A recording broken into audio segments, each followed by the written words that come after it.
All right. Well, thank you everybody for showing up on a Tuesday night. Hopefully you guys aren't too tired. So today is our officially third AAPI Heritage Month celebration webinar.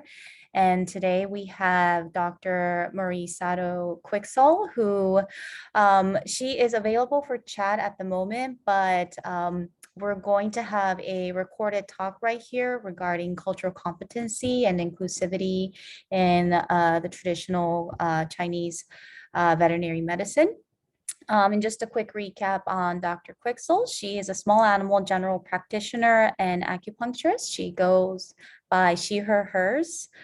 She's a mixed race Japanese American and has been involved in diversity, equity, and inclusion work since she was a veterinary student. So she's a pioneer here. So without further ado, I'm going to start this recording. And at any point, if you guys have any questions, just feel free to add some questions in the chat box. Otherwise, after this recording of the talk, we'll leave a couple minutes for any direct questions that you may have that Dr. Quicksall might be able to answer. All right. Hi, my name is Marie Sato Quicksall. I go by the pronoun she, her, hers. And this is the Cultural Competence and Inclusivity in Traditional Chinese Veterinary Medicine. I am the immediate past president and one of the founding board members of the Multicultural Veterinary Medical Association. And the Multicultural Veterinary Medical Association, or MCVMA, just for a quick background for anybody who doesn't know about us, we are a 501c3 nonprofit, and the Multicultural Veterinary Medical Association exists to lead veterinary medicine towards the racial and ethnic diversity, equity, and inclusivity that our profession needs to serve a multicultural society. So I'd like to start with a land and labor acknowledgement. I'm speaking to you from Suquamish, Washington, which also happens to be the headquarters for the Multicultural Veterinary Medical Association. Every part of the soil is sacred in the estimation of my people. Every hillside, every valley, every plain and grove has been hallowed by some sad or happy event in days long vanished. Chief Seattle, 1854. We would like to begin by acknowledging the land on which we gather is within the Aboriginal territory of the Suquamish people of the clear salt water.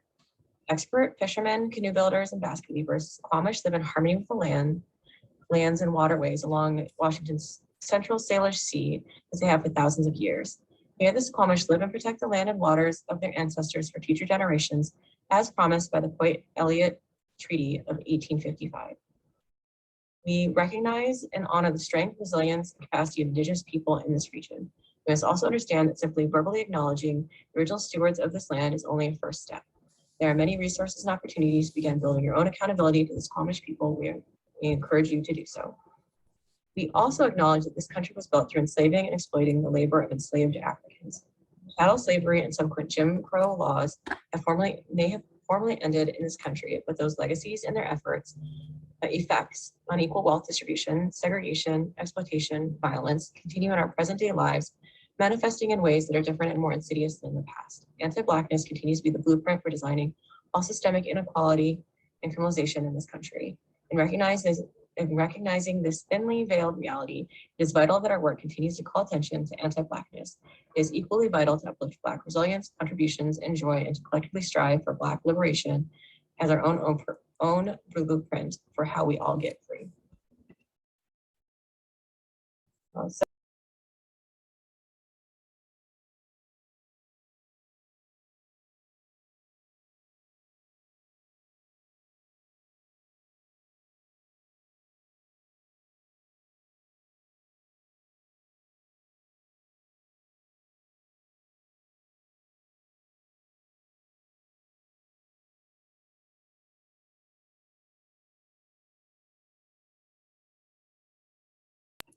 Sorry, guys. Unfortunately, I just muted myself and then muted the whole recording. So let me just go back a couple seconds.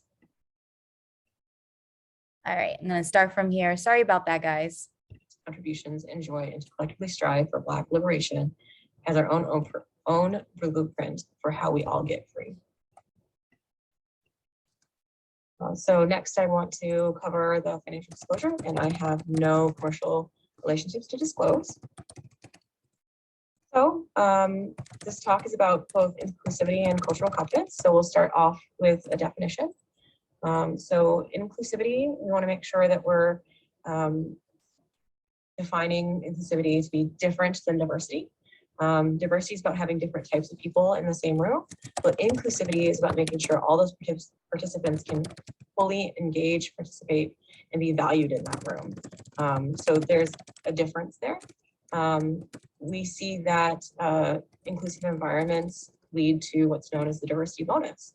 So diversity bonus means that we're going to see an increase in when we have different voices in the room and voices that are able to fully participate in discussions within that room. It leads to a diversity bonus, so it can increase problem solving, it can increase ingenuity, creativity. Those are all bonuses we get from having diverse voices in the room that are able to fully express themselves and be heard. And so we see that inclusion also leads to diversity. When it comes to race and ethnicity, veterinary medicine is one of the least diverse fields. And if we want to improve diversity, we need to make sure that our leaders and organizations are promoting an inclusive environment. If we're just going and trying to recruit people from diverse backgrounds into veterinary medicine or into organizations, but it's not an inclusive environment, it's not going to lead to long-term change. It's going to lead to a lack of retention. If people feel like they are in the room, but they cannot be heard and cannot contribute in the ways that they want to. We see that people that are recruited into an environment that isn't inclusive, they're less likely to share their varied viewpoints. They're less likely to stay in that environment. We also see that one of the issues can be identity cover. So Kenshi Yoshino is a constitutional and anti-discrimination lawyer that wrote a book about identity cover called Covering. By his definition, identity cover is a strategy through which an individual downplays a known stigmatized identity to blend into the mainstream. So this is different than passing. It's a way to try and minimize your difference, your quote unquote otherness. One of the examples that is listed in the book is when Barack Obama was asked to change his name to become a more appealing candidate. He was told that having two quote unquote weird names was going to make him a less palatable candidate. And he decided not to go with that, fortunately. But it wasn't a way for him to pass because he was obviously still visibly a Black man. But it was a way to kind of downplay that identity. But when we're downplaying our differences and our varying backgrounds and identities, then we're not contributing that to the conversation. So a lack of inclusion can lead to identity cover, which can be stressful for the people who feel the need to cover their identities. So next definition we want to talk about is cultural competence. And so the common definition that I see in different articles and things comes from Cross et al. The reference is listed in your notes. And it is a set of congruent behaviors, attitudes, and policies that come together in a system, agency, or among professionals to enable that system, agency, or those professionals to work effectively in cross-cultural situations. So it's talking about cross-cultural situations and making sure we can be effective in those situations. One of the issues that has come up more recently is that cultural competence, it connotates an endpoint, that once you become competent, you're kind of there. A lot of people have moved more towards the phrase cultural responsiveness because it's an ongoing process. We can't know everything about every other culture out there. So it's a constant learning process. We want to make sure that we're not focusing on that as an end goal. That is a learning process. And so when we talk about cultural competence, it's important to make sure that we have self-awareness when it comes to these types of discussions. So cultural competency requires an awareness of one's own cultural identities and how those relate to the context of the situation and how that has an impact on your practice and those around you. So we need to be aware of ourselves in the context of what is being discussed and our perceptions and our perspectives and how those may differ from the other people around us. And sometimes that can be challenging because it's one of those situations where you don't know, and it can be easy to assume that everybody, thinks of things in a certain way or sees things from a certain perspective if you've never come across people who don't have a varying perspective in that situation. So when it comes to TCVM, Traditional Chinese Veterinary Medicine, it's important to remember that it is an Asian cultural tradition, primarily in China, but other Asian cultures also utilize acupuncture and other aspects of TCVM. And the way that Asian cultures, Chinese culture and Asian cultures are utilized, portrayed, and framed is important because it does have an impact on Asians, Asian Americans, and people of Asian descent. Without cultural competence and inclusivity, TCVM practice can be off-putting or even offensive to Asians, Asian Americans, and those of Asian descent. It can cause Asians and Asian Americans to feel pushed out of TCVM and their own cultural traditions. And I've linked here, all the references are in the notes, but I have linked here an article stating some younger Asian Americans and how they feel pushed out of their own cultural traditions when it comes to TCVM in the US. So we want to talk about some best practices when it comes to our TCVM practice. So one of the things we want to talk about is the importance of learning the difference between cultural appreciation and cultural appropriation. So cultural appreciation is focused on learning. It's focused on understanding that your perspective may be different than somebody else's, and to be respectful of that perspective. It's about understanding what the cultural context for things are, and also recognizing that cultural context is important when it comes to cultural traditions and cultural objects. When we talk about cultural appropriation, it is a negative thing that we want to avoid. It is focused on self-interest. So it's taking from a culture for your own self-interest. There's often a lack of context, which changes how that object or practice is viewed. And it also tends to be very superficial. There's not a lot of understanding on the history or cultural aspects of that practice or that item. And so it's something that we definitely want to avoid.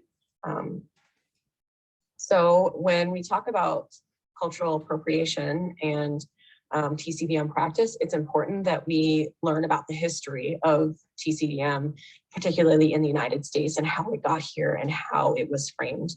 And it can even be a little challenging to find this. When I was looking up some more of the research on how acupuncture and TCVM came over to the US, most of the articles that I found were published from the 70s and 80s, and they were often focused on white doctors adopting these practices. It discounts the impact of the Asian American immigrants that brought these practices with them. So it's a very white-focused history, which is very problematic. It frames it that it was discovered by these white doctors instead of recognizing the contributions of these primarily Chinese immigrants who were bringing these practices with them. And when we looked at those histories, they also ignore the challenges of discrimination faced by these Asian American immigrants. It was a very difficult time when TCVM came over with Chinese immigrants to America. And when we looked at a lot of those initial histories, they completely discount how much discrimination and challenges this group faced while they were bringing this cultural tradition here. And so during that time period, TCM, Traditional Chinese Medicine, has a long history in the US, but it started gaining more momentum and permanence with Chinese immigrants that started coming over in about the 1850s. We see that this group faced a lot of discrimination and violence in that time period. Primarily on the West Coast is where this happened because it's closest to Asia. And at that time, Asian Americans and indigenous populations were the predominant BIPOC groups during that time period. Because the West Coast doesn't have a history of slavery like the southern and southeastern US, there is not a whole, historically a large Black population on the West Coast. So at that time period, Asians were the predominant BIPOC group BIPOC, Black, Indigenous people of color. And so they faced things that some of the same issues that were seen in the southeastern US that was faced by the Black population at the time. So they did face sundown laws. So in certain parts of California and other parts of the West Coast, it was illegal for Chinese people to be out on the street after dark, similar to what we saw in the Jim Crow South. They also faced a lot of redlining. So if you're not familiar with this term, redlining was a way to prevent BIPOC people, in this case, Chinese and other Asian immigrants, from being able to settle in certain neighborhoods. And banks and governments literally drew red lines on maps and said, decided where people could live on one or the other side of the line. A lot of the current Chinatowns and Japantowns, Koreatowns, a lot of those were born from redlining. So there was not necessarily an intention for all those people to move to that same area. They were forced to move to that area because that was the only place they were allowed to live and own property. And they were congregated in specific areas. And we see that the violence peaked during that time period. And the city of Antioch, California, actually ran out the entire Chinese population from their Chinatown and then burned it to the ground in an anti-Asian effort.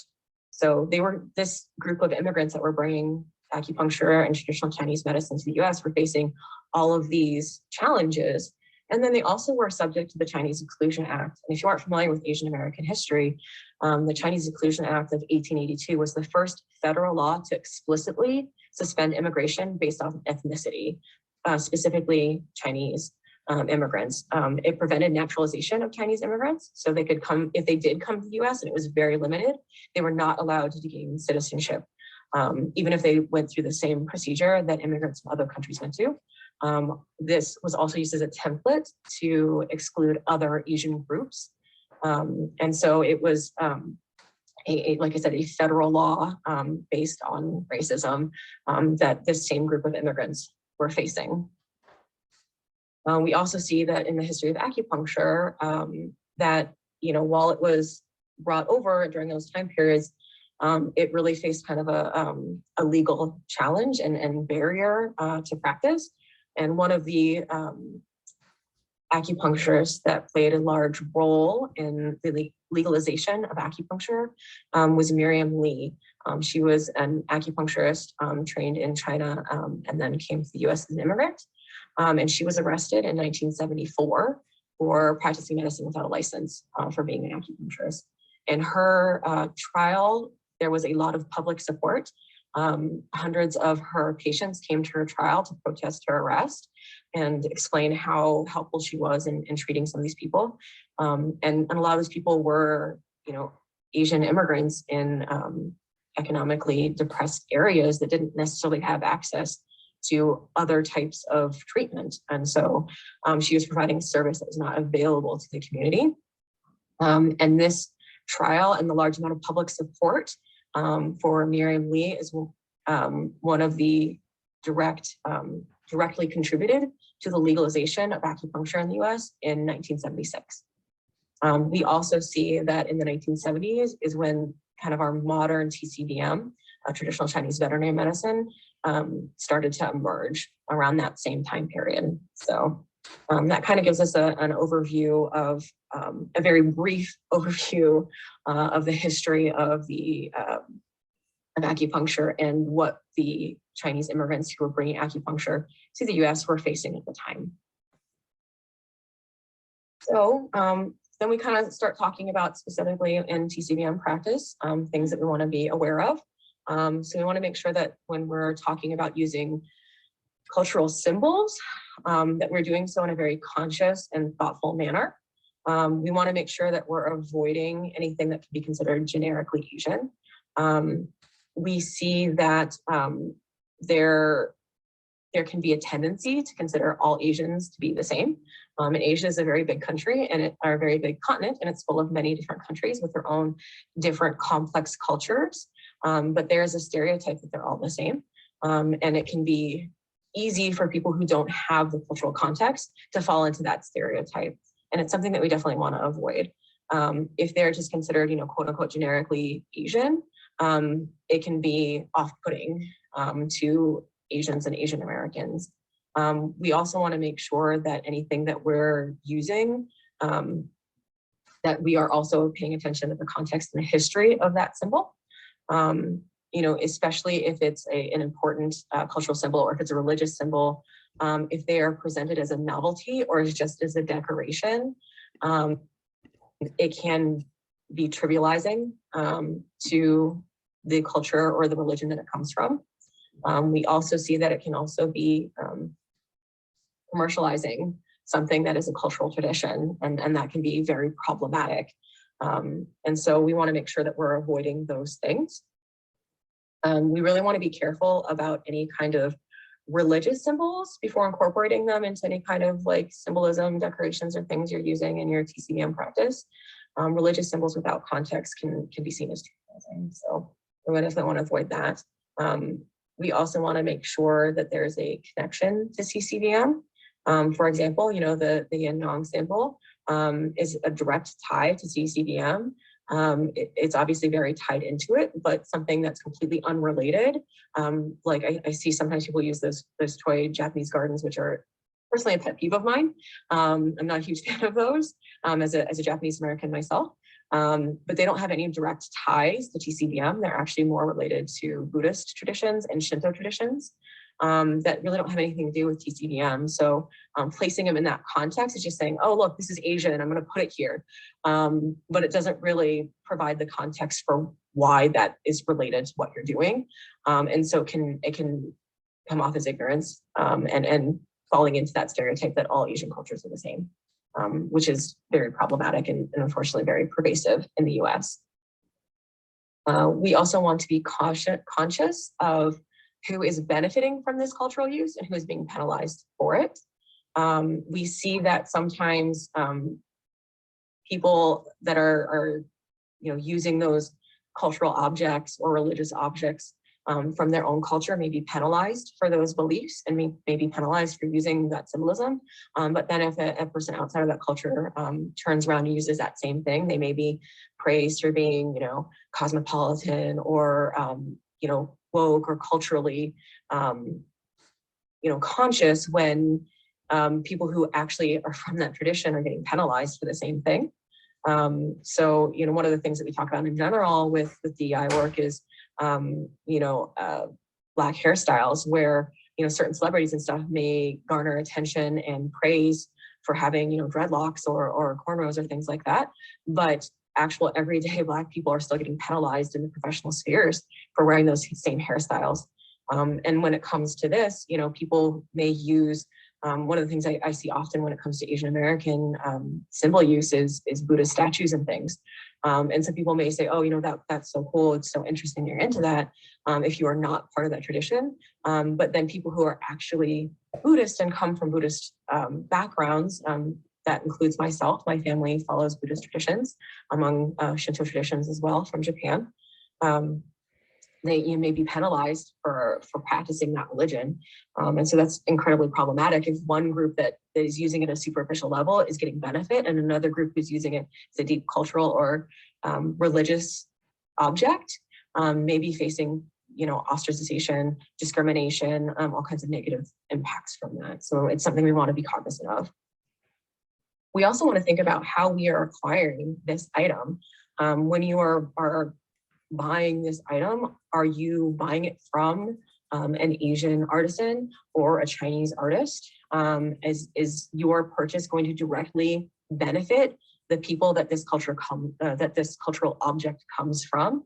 Or is it going to go to a mass marketed item that is funneling money back to a Western corporation that may not be considering the cultural impacts, that might not have a positive impact on Asian and Asian American communities? So that's another thing that we want to be aware of. And this is a picture of Lily. She's the clinic cat in my practice that has a tail pull injury that I've treated with some acupuncture. So we also want to make sure that we're taking initiative. So we want to learn about the cultures that we are interacting with. So in this case, primarily Chinese culture and other Asian cultures.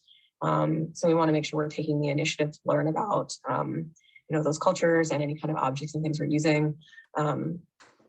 We also want to make sure that we are avoiding burdening people from that group with your education. So in this case, Asians, Asian Americans.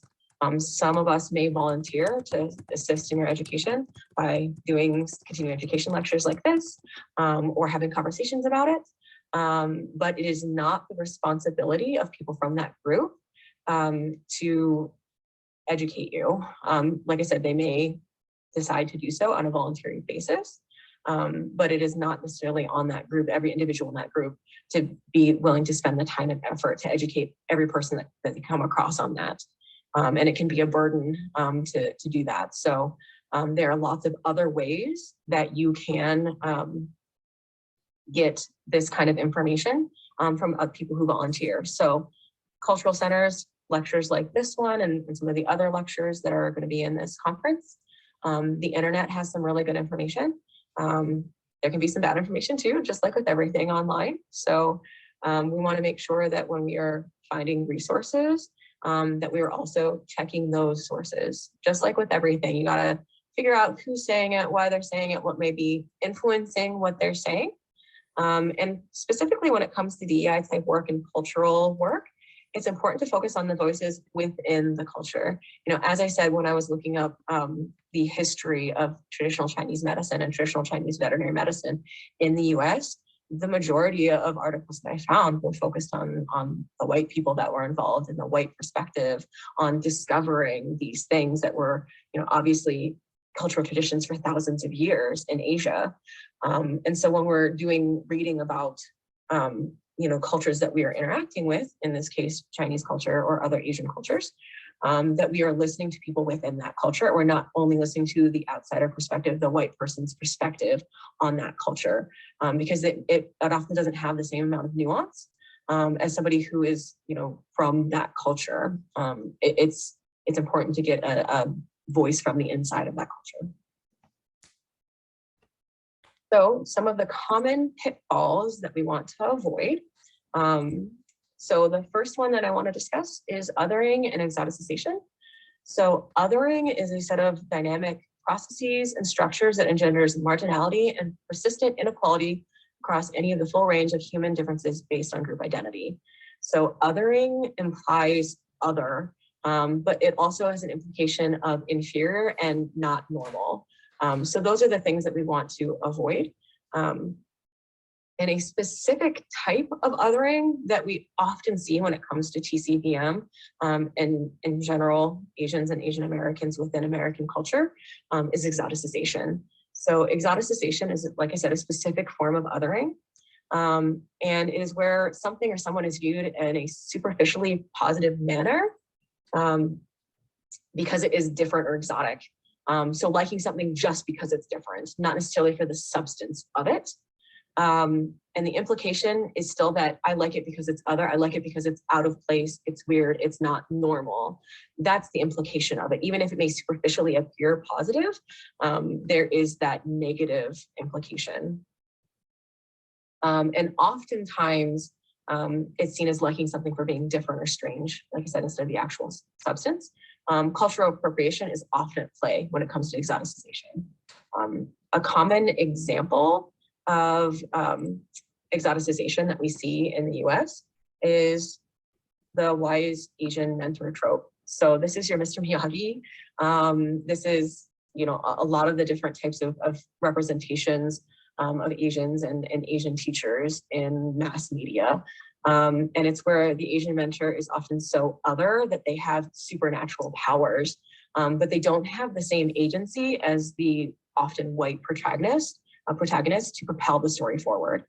So this is related. We often will see this with other BIPOC groups as well. So there's also the quote unquote magical Negro trope that we see. We also see it as the magical native trope, where these BIPOC people are seen as so other and different that they have these magical powers because they're just so different than the average person, and it's very problematic and it's very pervasive. If you start looking for it, you kind of find it everywhere. And so exoticization also has a problem of basically putting people or cultural traditions on an indefensibly high pedestal that there's no way that anybody can live up to. And so when that happens, it's creating, like I said, this high barrier, instead of accepting it as something that is simply different, or something that is, or someone that is human, and fallible and makes mistakes.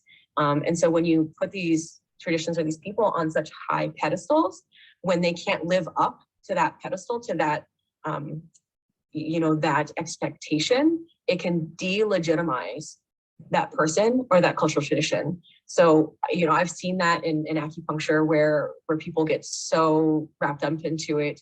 I've seen it with, other things in veterinary medicine as well. I'm sure other people have seen it where, some people act like it's the end all be all, and it can be everything that you need to treat any patient.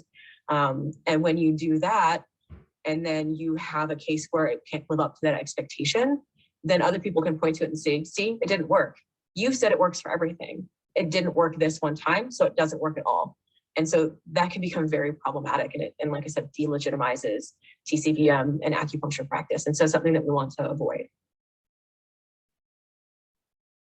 So another specific example of an issue that we see in veterinary medicine in particular is the use of the phrase Oriental.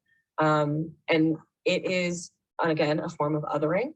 And traditionally, it's very problematic. It's an outdated phrase that a lot of Asian Americans find offensive.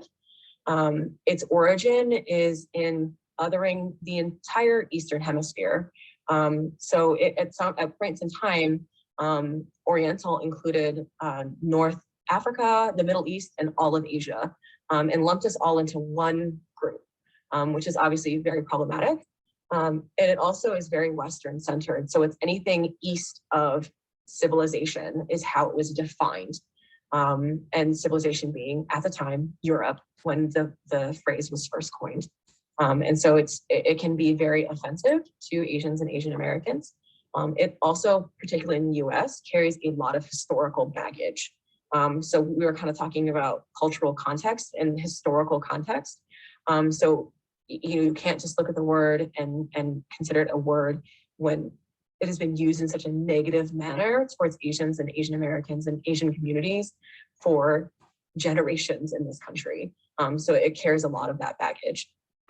It was used in anti-Asian propaganda from the time of the 1850s through World War II. Is used in a lot of anti-Asian propaganda. In the xenophobic yellow peril trope. So if you aren't familiar with that, again, if you aren't super familiar with Asian American history, the yellow peril trope was used to demonize Asians and Asian Americans, and basically saying that we were trying to take over the US and we were trying to destroy the US from within. And the use of the phrase Oriental was used in a lot of the propaganda and a lot of the fear mongering around the yellow peril trope. It was also contributed to the Chinese Exclusion Act. As we talked about, that was the first federal law to outlaw immigration based on race and ethnicity. And it also was used to justify Japanese American internment in World War II. Which again is something that, if you're not familiar with Asian American history, 120,000 Japanese and Japanese Americans were interned for pretty much the duration of World War II. Some of them were separated from their families for the duration of the war. The majority of whom were American citizens were detained for years. And based on, again, the yellow peril trope and the use of the phrase Oriental was involved in a lot of the propaganda at the time. So it carries a lot of baggage. I do find that people on the West Coast have a better chance of having learned about Japanese American internment. I grew up in the Midwest, and I can tell you that a lot of people didn't know anything about it. And a lot of people don't know about the Chinese Exclusion Act back in the Midwest either. So if you are not familiar with those things, that is a gap in general in our education system that we are trying to correct where we can. And the use of the phrase Oriental is actually considered so problematic that in 2016, it was removed from all federal laws. And there was a bipartisan effort to remove it from all federal laws. the same time that the phrase Negro was removed from all federal laws in 2016. That's how long it took to be removed from those laws. But like I said, there was wide bipartisan support to remove that word, Oriental, and the word Negro from all federal legislation because they realized how problematic it was. So the other things we see is that, as we discussed before, Asians and Asian Americans are not a monolith. So there may be some people who are not offended by the word Oriental and may even use it themselves. And there are varying views. However, a significant proportion of Asians and Asian Americans find it offensive. So even if you can find a few people that don't find it offensive or use that phrase themselves, that doesn't mean that you can use it as a justification for continuing to use it and offend a whole another segment of the Asian and Asian American population. So that's something that people, when it comes to the phrase Oriental, that I hear a lot. Well, you know, they put it on their sign for their restaurant, or, you know, these people don't mind, so I can continue to say it. And you can say whatever you like, but the consequence of that is that you are going to offend a significant proportion of Asians and Asian Americans by continuing to use that phrase. So, you know, we're never going to have 100% agreement on anything, on any kind of phrasing when it comes to DEI. But when you want to look at trying to avoid offending people, at least a significant portion of people, then we need to focus on more specific terms: Asian, Asian American, Asian descent, Chinese, Japanese. We need to be focusing on those terms that don't carry the same historical baggage and the same, you know, potential to offend as phrases like Oriental. We also see that there can be a significant difference between the immigrant and the diaspora populations. So when we're talking about, you know, immigrant populations, we're talking about primarily, you know, first generation immigrants. We're talking about the diaspora populations, you're usually talking about several generations in. And so oftentimes there can be a difference in views between first generation and second, third, fourth generation Americans, because oftentimes there is not the cultural context for the use of that phrase. So if you're, you know, first generation immigrant and you don't know about the Chinese Exclusion Act, you don't know about the Yellow Peril propaganda that used that phrase in the 19th and 20th centuries, you may not find that phrase offensive. However, that does not mean that people who are not, who are aware of that history and the baggage involved should not be offended just because somebody who is first generation is not offended.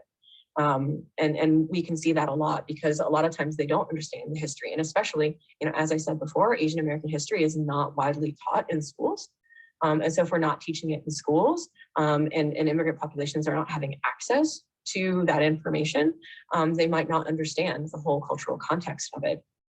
And so, yeah, if you take that word out of its context and go talk to somebody in Asia and ask if it's offensive and they don't understand how it's been used in the past and how it's continued to be used in a negative manner and an othering manner in the US, they're probably not going to find it offensive because you're not providing that context. An example of cultural context that I kind of think about in the other way is the use of the swastika. So in the US and in the West, it has a very, very specific negative meaning. It's related to fascism and Nazism, and it has a very visceral response for a lot of people in the West. That symbol was actually taken from Asian culture, primarily the mirror image of what we consider the classic Nazi swastika. And it has been used as a religious symbol in the East for hundreds of years. And including in India and even in Japan. And it was only a few years ago that in Japan, they decided to stop using that symbol on maps. It has traditionally been used on maps to designate holy sites, primarily temples. And so, you know, I'm, like I said, Japanese American, multiracial Japanese American. I do go back periodically to Japan to visit my family. And when I was a teenager and we went to Kyoto to do a visit, we pulled open a map, and even though I knew that that symbol is used in a different way in Japan than here, it was still shocking to me to open a map and see swastikas across it. Like I said, it was a mirror image, but that image has a very visceral response for a lot of people from Europe and America. But there, it was to designate all the different temples in Japan, in Kyoto, where I was visiting. And so there was actually quite a bit of backlash when it was decided in Japan to remove that because of the Western context on having Europeans and Americans, Westerners come to Japan and potentially be offended or take it to mean that they were supportive of fascism and Nazism. And it was not that. Their use predates Nazism in Japan and in India. And that's what a lot of Japanese people who pushed back from removing those symbols kind of fought for, that it predates that. But you know, that's why cultural context is so important, because that symbol can mean completely different things in two different countries. And it can be literally the exact same symbol and it means entirely different things. So we need to make sure that we're focusing on understanding the context. And like I said, when it comes to the phrase Oriental, the context of using that in the US is different than the context of using that in Asia. And we also make sure that we are focusing on impact over intent. We talk about that a lot in DEI work, because a lot of people, if they've used that phrase, if they said Oriental, they probably are not aware of all of the negative baggage that it comes from. A lot of people are not aware that it is offensive to Asians and Asian Americans. It's one of the reasons I wanted to do this talk, because I realized a lot of people didn't realize how offensive it was. But just because you did not intend to offend does not mean that you didn't offend. And it does not mean that you're not responsible for that. Obviously, if you have an intent to harm somebody, it's worse. But if you harm somebody, even unintentionally, you're still responsible for that. So if you're, walking through a crowded, room and you step on somebody's foot and break it, obviously it's worse if you intended to break somebody's foot. But if you stepped on somebody's foot accidentally and break their foot, even if you didn't intend to break their foot, it's still broken and you're still responsible for that. So it's important that once you know better, that you do better, and understand that even if your intent was not to offend or to be discriminatory, if that was the impact, then it needs to change. And there's always the chance for making mistakes. There's always errors when it comes to learning about anything, when it comes to cultural competency, when it comes to DEI work in general. Mistakes are going to happen. And if you are open to learning and continuing to move forward in your knowledge when it comes to cultural competence and DEI work in general, that's the important part. So not fixating on, I made a mistake that I can't recover from. You make sure that we're focusing on, I can do better. I know better now, so I'm going to do better now. And I'm going to make sure that my, impact matches my intent. And not necessarily try and downplay my impact because it wasn't. So that is definitely an important thing to focus on. Other pitfalls we see are stereotypes. And one of the things in specifically when it comes to TCVM and Asians and Asian Americans are, quote unquote, positive stereotypes. And so sometimes we'll see positive stereotypes. One of the most common ones is the model minority myth. Even if they're positive, saying that, Asians are good at math or good at studying or taking tests or those kinds of things, people will say, oh, how can that be a bad thing? Because you're saying something good about that group. They are still damaging. And there's actually research behind that. When we talk about those types of stereotypes, they will often cause erasure of people's individual hard work and talents. So your accomplishments can be chalked up to just your identity instead of your individual talent and hard work. Of course you did well on that math test. You're Asian. It doesn't, it's easy for you because you're Asian. I've literally heard those words multiple times growing up. I happen to be obviously a science nerd if I ended up in veterinary medicine, but I often had my accomplishments when it came to math and science chalked up to just being Asian. On the flip side, if I ever missed a math question, it was because I was a woman. So that's one of the fun parts of being an Asian American woman. You get to deal with it in different directions.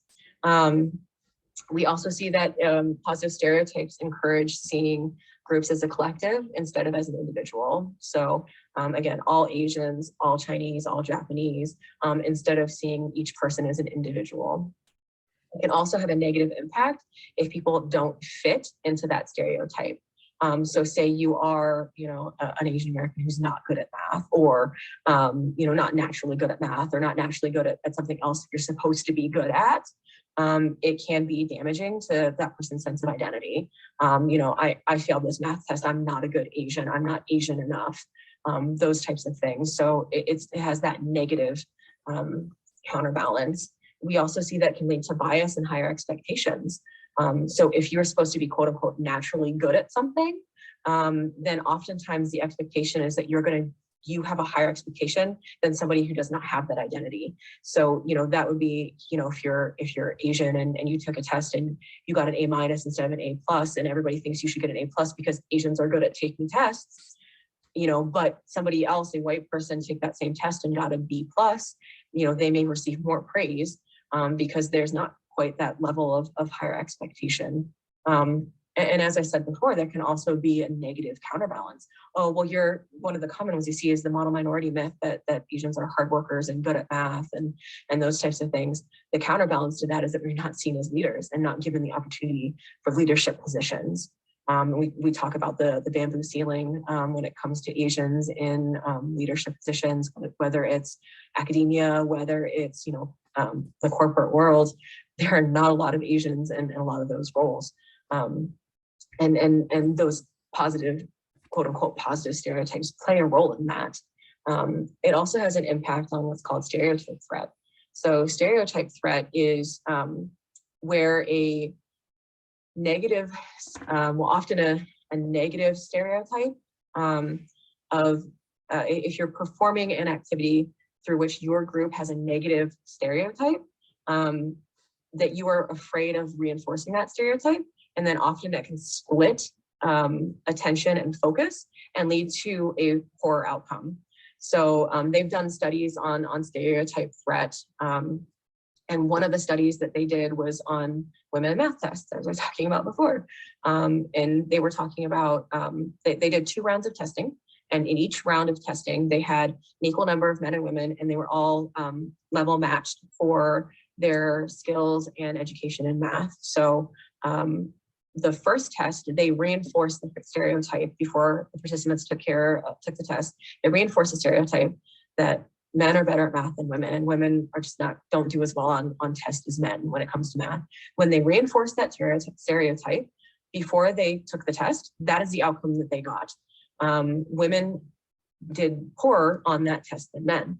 When they took that exact same test and they did another group of people, again, equal numbers of men and women, and matched in their abilities and their math education, and the beginning of the test, they downplayed that stereotype and said, yeah, we've seen that in other tests, but this test has been shown to have equal results between men and women. And when they did that, that is what they got. When they downplayed that stereotype, men and women performed equally on that test. They did a similar test when it came to Black people and white people. And that's telling us that when you are focused on making sure you're not reinforcing that stereotype, again, it's taking away part of your mental and emotional energy to worry about that. And the first time I heard the phrase stereotype threat, the first thing that popped in my mind was, oh, there's a word for that? That's one of the things that I like about doing this DEI work, where I realized, like, oh, there's a word for that. Somebody's done research on that. I've had that happen to me. I know what that's like. And so I know that when, I've focused on taking tests, if I do poorly, I worry that that doesn't just reflect on me, that reflects on women, that reflects on Asian American, that reflects on Asian American women. If I don't do as well on this test or this presentation or, this thing, and that is an additional mental burden that oftentimes people of the predominant groups don't face. It's actually, like I said, been quantified in some of these tests. You can find a link in the sources to some of those studies that they have done on stereotype threat. And so, like I said, stereotype threat is focused on, more negative stereotypes. But with positive stereotypes, I still feel like there's likely an impact because you're trying to live up to something. You're trying to make sure that you are living up to that positive stereotype, that too high expectation. And that can also be an additional burden because, again, you feel the pressure to represent your whole group instead of just yourself.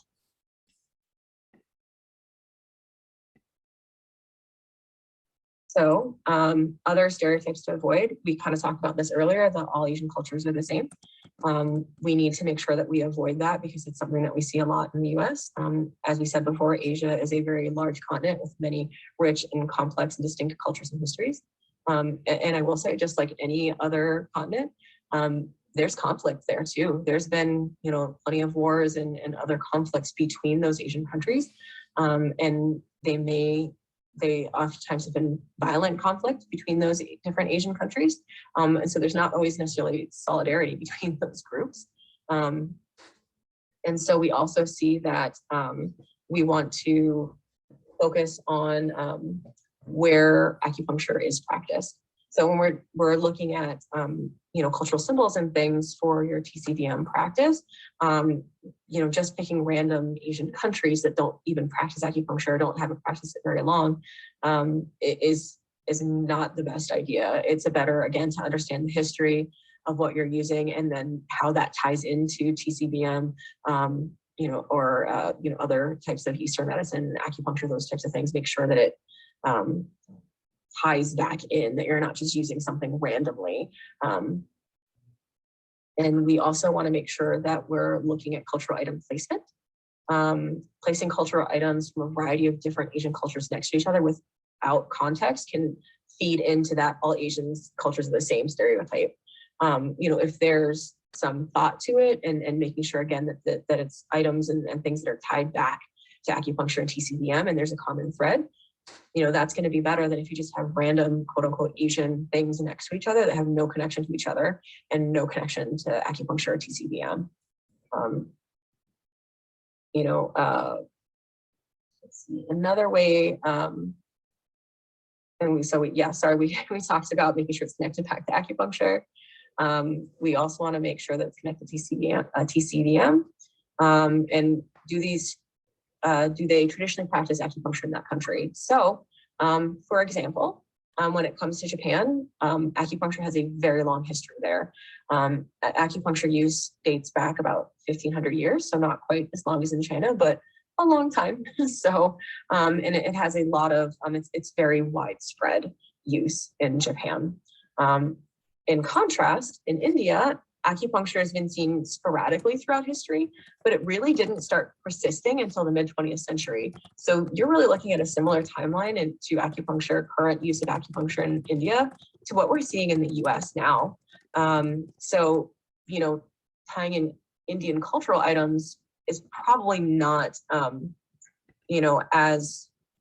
it's not providing the context for the acupuncture use in that country. Like I said, their history is not that different than ours. So it's probably not a good idea to incorporate that into, decorations or cultural symbols that you're considering using in your practice. So there's a full list of references available in the session notes or by email. And I also want to take a moment to thank our 2022 MCVMA sponsors. We're grateful to have this many organizations willing to support our work. We also have general membership for the MCVMA, and this QR code will take you right to our membership page, or it's mcvma.org/mcvma-membership. And this is our contact information. So we're on social media, Facebook, Instagram, LinkedIn. We have our YouTube channel, and our website is mcvma.org. And our email is multiculturalbma@gmail.com. Thank you.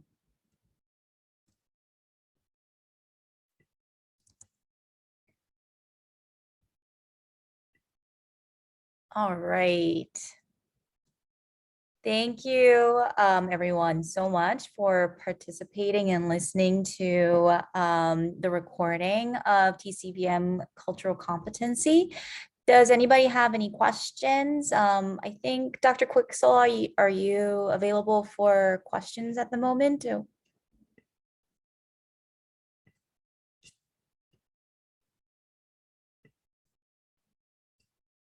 We may have to. She may be occupied at the moment. Sorry, I'm here. I apologize. I'm trying to get my car, and the car next to me has a vicious chihuahua barking at me.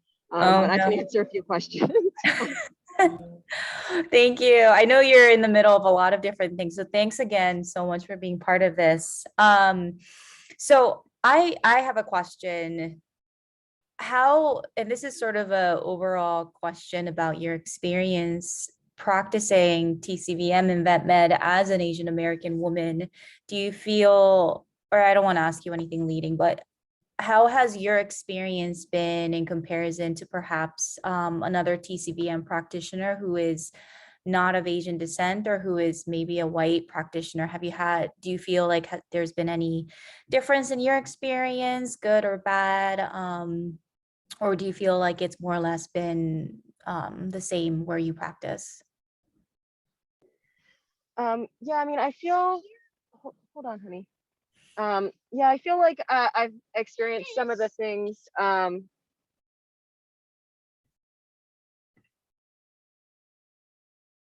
Oh, I think you've muted yourself.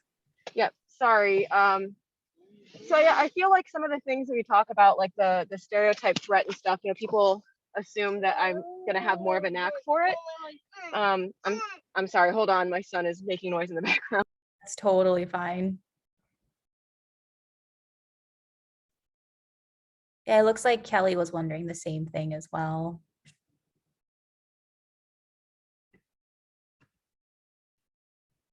And I'm actually interested in taking a course on TCVM and acupuncture. Is anybody else here interested in it? I feel like a lot of us are, and that's why we're here. Yeah. Yeah, I mean, I did feel that, you know, some of that stereotype threat and stuff, like, and you know, model minority and things that people, you know, maybe expected me to pick it up faster or you know, be better at it because of my background. And you know, I maybe have had a little bit more exposure, but I don't think it made a huge impact. But it felt like there was an expectation there for me that maybe the other students didn't have.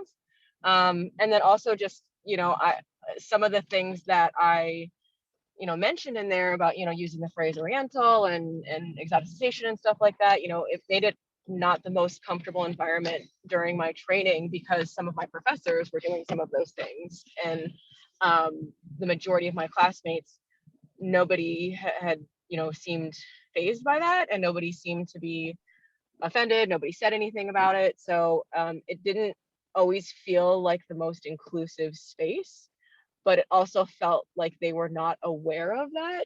And I think that that is a bias that people often have, is that, you know, if they're interested in different cultures and things, then it means that they can't be doing things wrong. And so, you know, if they have an interest in, you know, TCVM and acupuncture and stuff, then they couldn't possibly be, you know, doing things that are offensive to Asian people. And so I think that was a bias that I noticed during my training. So I did feel like my experience was a little different than my other colleagues who don't have that cultural background. That makes a lot of sense to me. And then I see here, Julian has a question, wondering how TCVM is practiced in different countries. Do you have any thoughts on this?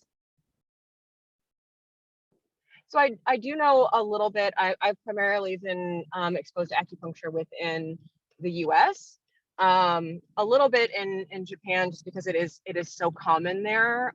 It's used very commonly, but some of the techniques and things are a little bit different, but it's highly regarded there. I feel like a lot of, like, the group that I was certified with is the International Veterinary Acupuncture Society, so IVIS. And they are international, and they do have like European and Australian and other areas that where they do the training. And I feel like from what I've seen, they probably deal with some of the same issues. Obviously, there's a little bit of different, you know, background on how Asian immigrants and Asian communities in those countries were treated a little bit differently. I actually recently updated this lecture because I'm going to be giving it at the international conference on traditional Chinese veterinary medicine, and I updated it and kind of looked at, you know, Australia and Europe and Canada, and